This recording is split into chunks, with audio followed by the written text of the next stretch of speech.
Hello दोस्तों, नमस्कार। स्वागत है आपका एक बार फिर से आपके अपने यूट्यूब चैनल डिजिफ्लाई में। तो दोस्तों, आज फिर से शुरू करेंगे भूगोल के क्लास का ये अगला पार्ट, जिसमें आज हम बात करेंगे जनसांख्यिकीय परिवर्तन तथा प्रवास से जो प्रश्न यूपी ट्रिपल एस आयोग द्वारा पूछे गए हैं पूर्व परीक्षाओं में, यहाँ से हम शुरुआत करेंगे। तो चलिए दोस्तों, जो भी भाई बहन चैनल पर नए हैं प्लीज चैनल को सब्सक्राइब कर लें। वीडियो पसंद आए तो वीडियो को लाइक शेयर जरूर करें, और जो भी बच्चे सीरियस हैं यूपी ट्रिपल एस पीईटी 2025 के लिए, तो वो हमारे चैनल के साथ जुड़ सकते हैं, क्योंकि यहाँ पे उनकी एक कंप्लीट तैयारी यहाँ पे करा रहे हैं। और सबसे पहले हम उसमें पूर्व परीक्षाओं में प्रश्न जो यूपी ट्रिपल एस आयोग द्वारा पूछे गए हैं उनको यहाँ पे हम कवर कर रहे हैं। इससे पहले हमने आपका जो है इंडियन हिस्ट्री, आपका भारतीय इतिहास कंप्लीट करा दिया है, जो भी पूर्व परीक्षा में प्रश्न बने हैं उस टॉपिक से। और आपका जो है भारतीय राष्ट्रीय आंदोलन से जो प्रश्न बने हैं वो भी हमने यहाँ पे कंप्लीट करा दिए हैं। और अब यहाँ पे जो विश्व का भूगोल है, जो प्रश्न बने हैं विश्व के भूगोल से, उसको हम यहाँ पे करा रहे हैं, और उसमें आज ये अंतिम क्लास है। इसके बाद भारत के भूगोल को हम यहाँ पे कराएंगे। तो हमारे साथ आप जुड़ सकते हैं जो भी सीरियस हैं यूपी ट्रिपल एस पीईटी 2025 के लिए। और हाँ दोस्तों, वीडियो में आगे बढ़ने से पहले एक एक प्रश्न दोस्तों आपके लिए बहुत महत्वपूर्ण है, इसलिए बिना स्किप किए वीडियो को देखें, क्योंकि छोटी सी वीडियो यहाँ पे होती है। मात्र 10-15 मिनट की वीडियोस में यहाँ पे लाता हूँ, कभी कभी 20-25 या 30 मिनट की वीडियो हो जाती है, लेकिन यहाँ पे ये बहुत छोटी वीडियो होने वाली है। तो चलिए दोस्तों, बिना वक्त गवाए पहले प्रश्न से शुरू करते हैं।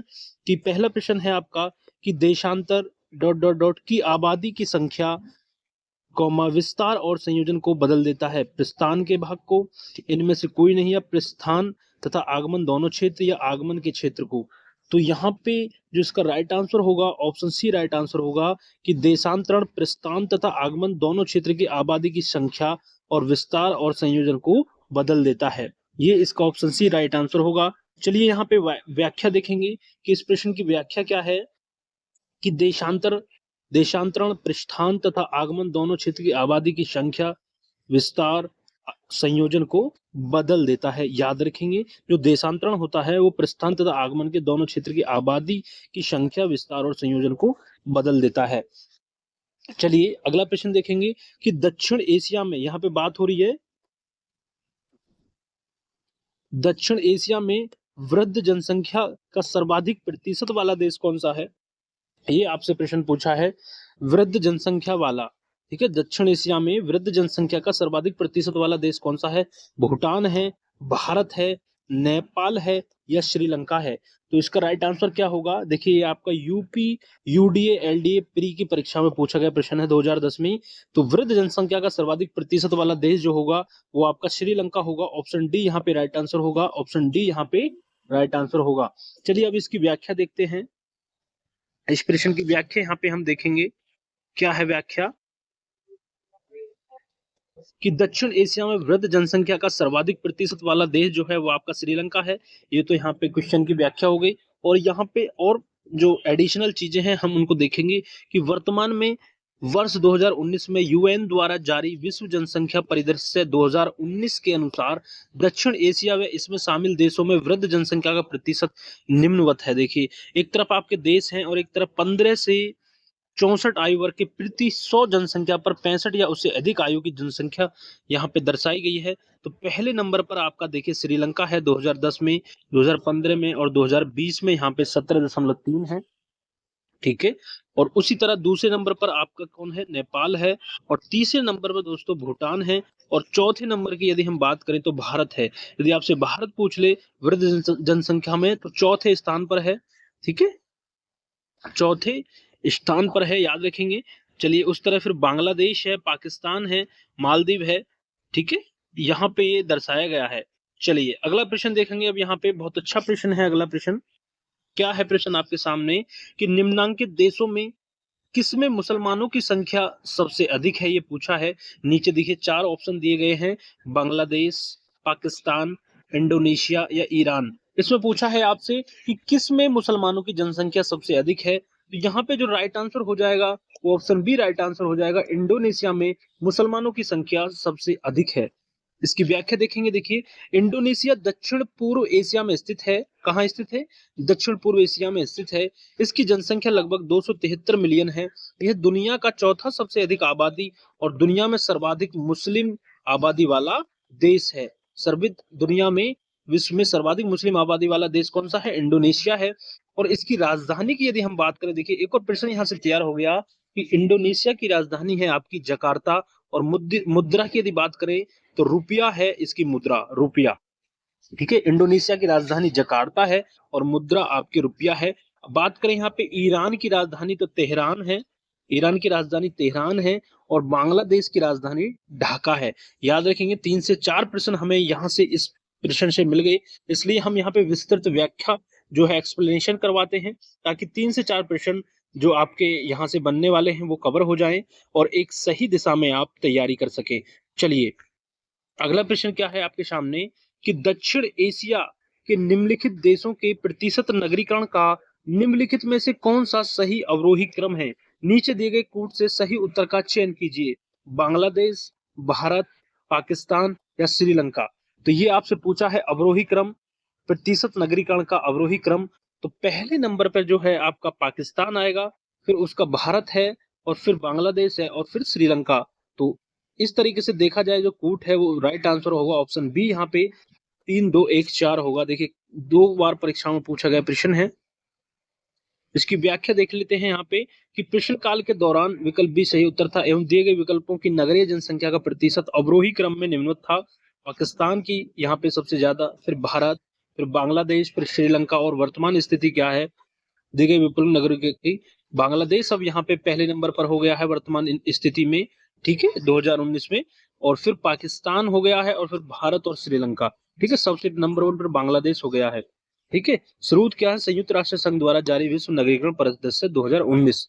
तो बांग्लादेश यहाँ पे पहले नंबर पर है, याद रखेंगे इस चीज को। चलिए आगे बढ़ते हैं अगले प्रश्न की तरफ। अगला प्रश्न क्या है कि सर्वाधिक नगरीकृत महाद्वीप कौन सा है? आपसे पूछा है सर्वाधिक नगरीकृत महाद्वीप कौन सा है? अफ्रीका, ऑस्ट्रेलिया, उत्तरी अमेरिका या यूरोप? तो सर्वाधिक नगरीकृत जो महाद्वीप है वो उत्तरी अमेरिका है। ऑप्शन सी यहाँ पे राइट आंसर होगा, ध्यान रखेंगे। इसकी व्याख्या देखते हैं कि संयुक्त राष्ट्र विश्व शहरीकरण संभावनाएं 2018 रिपोर्ट के अनुसार सर्वाधिक नगरीकृत महाद्वीप उत्तरी अमेरिका है, 82.2% है। ठीक है, इसका प्रतिशत जो है, अब यहाँ पे कुछ महाद्वीप दिए गए हैं, उनका नगरीकरण प्रतिशत दिया गया है 2018 के अनुसार।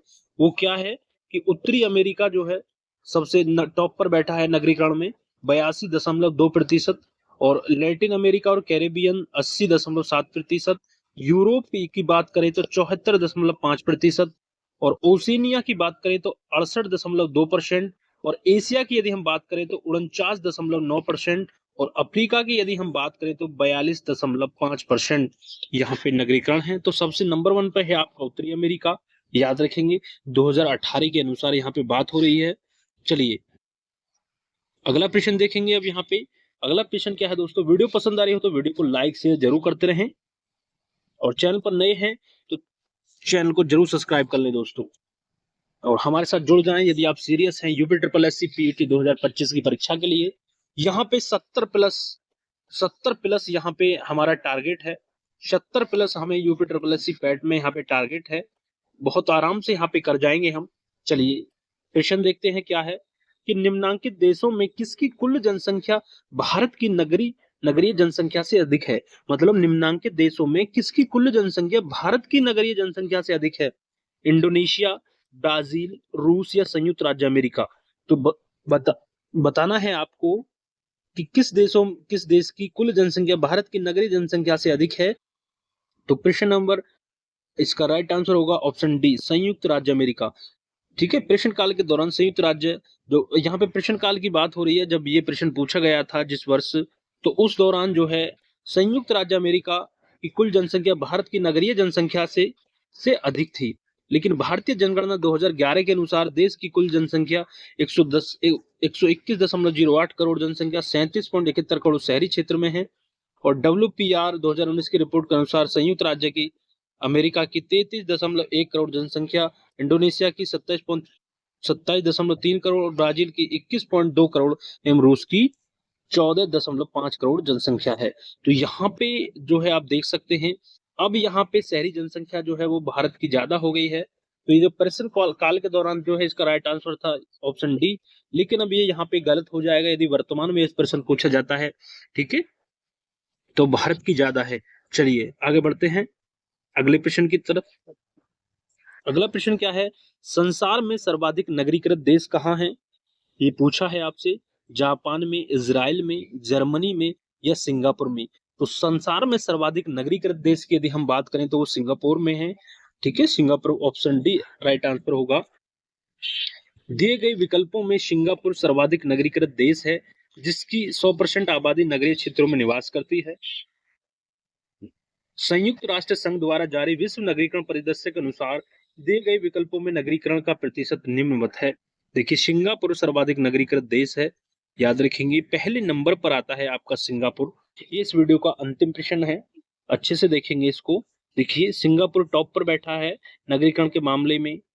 ठीक है, 100% है। देखिए 2000 में भी, 2010 में भी 100% था और 2019 में भी 100% है। फिर उसके बाद इजराइल का नंबर आता है, उसके बाद जापान का और उसके बाद जर्मनी का। चौथे नंबर पर जर्मनी है।